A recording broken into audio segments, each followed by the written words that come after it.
ito ngayon sinusuka ng taong bayan itong ginawang itong rally. Sa halip na makakuha ng suporta ng taong bayan, galit ang taong bayan. Yan ang totoo. At yan ang masaklap. Ano, mga kabunyog? Hmm? Oh.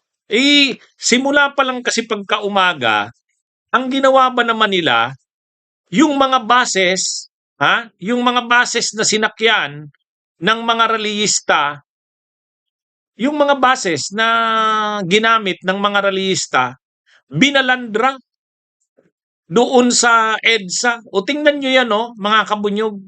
Tingnan nyo yung kagagawa na yan. Itong ano na yan binangga yung yung bus ng sa New Era yan eh. Yung mga buses na yan na ginamit ng mga rallyista, diyan sila sumakay. Ginamit yan sa paghahakot ng mga rallyista. Madaling araw nung June 30. Madaling araw nung June 30. Yung mga buses ng New Era University, ang New Era University yan na pag-aari ng INC. Ang ginawa nila, yung truck ay yung bus binalandra doon sa EDSA. Hindi na makadaan ngayon yung mga bus.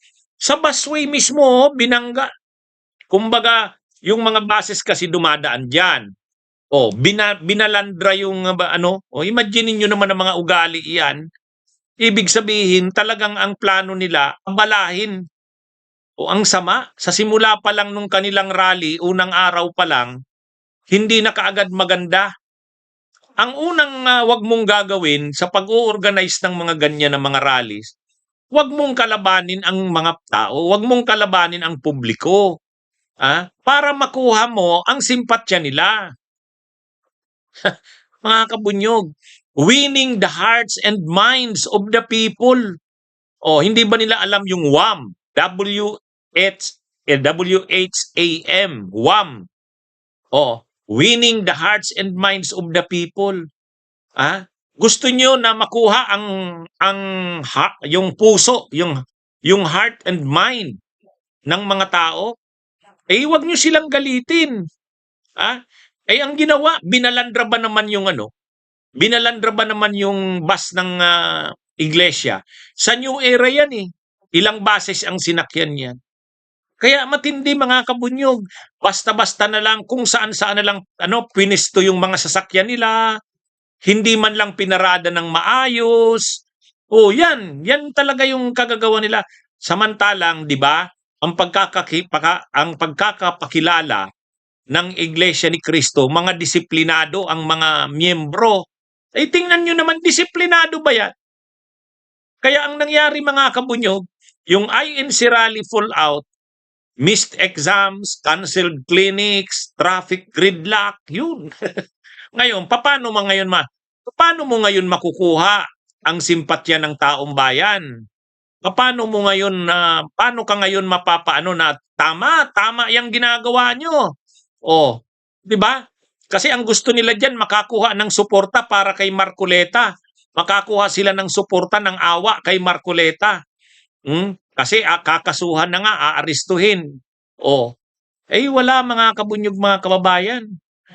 Yung ginawa nila na yon, ang unang ginawa nilang napakalinaw na na wag mong gagawin, yung interest ng publiko ay makabangga mo. Iharang mo yung bus ng ginagamit nyo. Dapat yung bus na ginagamit nyo, pagkababa ng mga sakay na inihatid ninyo, ipinarada ninyo ng maayos kung saan. Yan ang disiplinado. 'Di ba? Kasi kilala ang Iglesia ni Cristo. Disiplinado ang mga miyembro. Discipline. Pero dito sa pinakita nilang to, kawawa nga yung mga pulis eh. Nabigla sila dyan sa ginawa na yan, kaya nagka-traffic nung na yon. Nung medyo hapon na, ito na mga kabunyog. Yan tingnan nyo.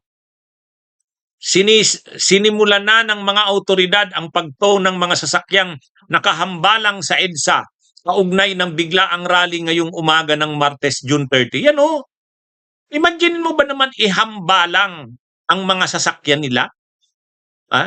Ihinambalang. binalandra sa kalye. Bakit mo naman ibabalandra sa kalye yun? Padaanin mo yung mga sasakyan. Mag-rally na kayo, pero yung daanan ng mga sasakyan, wag niyong harangan. Dito, ang nangyari, sa totoo lang, nang inaalis na yung mga bus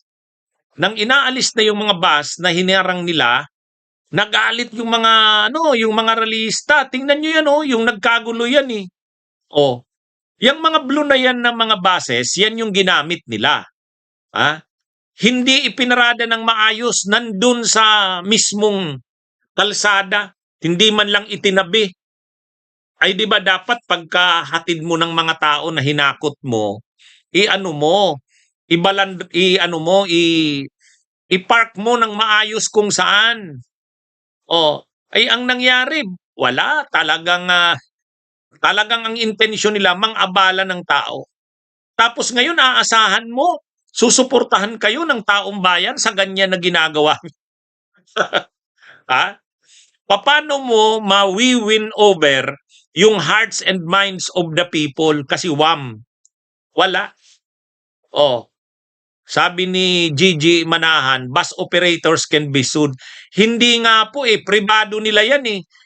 Lahat ng mga buses na yan na kulay blue, sa Iglesia ni Cristo yan, sa New Era University. Ang tatak ng mga buses na yan, New Era University. Yan ay university buses. Ginamit nga nila sa paghakot eh. Kaya lang, dapat sana pagkahakot ng mga tao, binaba na nila, dapat yung mga buses binarada kung saan. Yung maayos, hindi. Talagang binalandra doon sa mga kalsada eh. Doon pa lang, wala na. Mga kabunyog, mabuti nga, napakabait ng ng PNP. Maximum tolerance ang ginawa sa kanila eh. Tapos nung pinapaalis na, yan tingnan nyo. Nung inaano na yung mga buses, inaalis na doon kasi nakabalandra nga, nakaharang. Nagre-resist.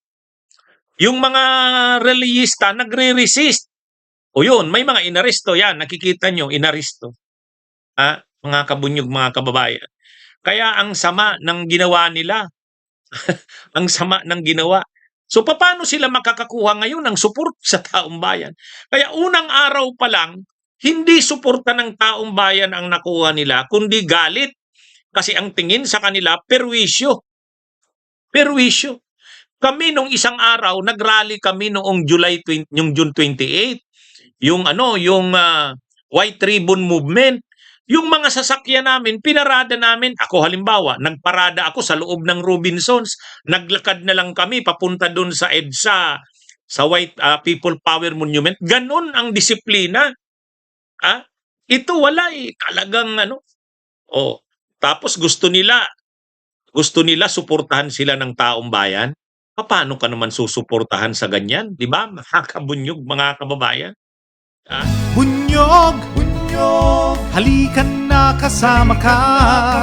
Bunyog, kapag buklod ay may pag-asa. Luzon, Visayas, Mindanao, isa ang pananaw. Sa bagong Pilipinas ang bunyog isisigaw. Bunyog.